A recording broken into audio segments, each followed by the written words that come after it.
Hi అండి, వినగిన vlogs. ఈరోజు పలావ్ ఎలా ప్రిపేర్ చేసుకోవాలో చూద్దాం రండి.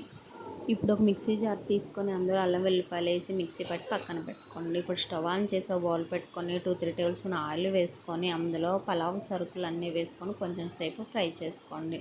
అవి ఫ్రై అయిన తర్వాత కట్ చేసిన ఆనియన్స్, కొన్ని పచ్చిమిర్చి కూడా వేసి ఫ్రై చేసుకోండి. కొంచెం గోల్డెన్ బ్రౌన్ వచ్చేంత వరకు ఫ్రై చేయాలి. అవి ఫ్రై అయిన తర్వాత ఒక టేబుల్ స్పూన్ అల్లం వెల్లిపాయ పేస్ట్ కూడా వేసి గోల్డెన్ బ్రౌన్ వచ్చేంత వరకు ఫ్రై చేయండి.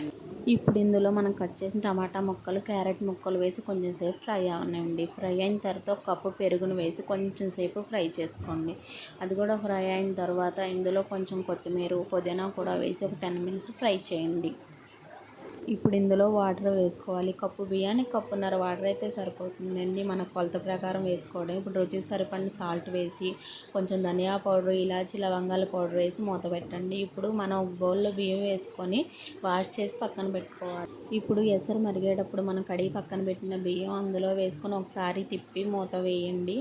మూత వేసిన తర్వాత కొంచెం ఉడికిన తర్వాత దమ్కేసే ముందు కొంచెం కలరు, కొంచెం కొత్తిమీర, కొంచెం పుదీనా కూడా వేసి మూత పెట్టి కొంచెం సేపు దమ్ అవ్వనండి. ఆవిరి పోకుండా దానిపైన బరువు ఏమన్నా పెట్టుకున్న తర్వాత అది ఒక 10 మినిట్స్ ఉంచి ఆ తర్వాత ఉడికిన తర్వాత మూత తీసి చూస్తే ఎంతో టేస్టీ అయిన పలావ్ అయితే రెడీ అయిపోయిందండి. మీకు నచ్చితే కనుక లైక్ చేయండి, షేర్ చేయండి, సబ్స్క్రైబ్ చేసుకోవడం మాత్రం మర్చిపోవద్దండి. ఇలాంటి మరిన్ని వీడియో కోసం మన ఛానల్ని ఫాలో అవ్వండి.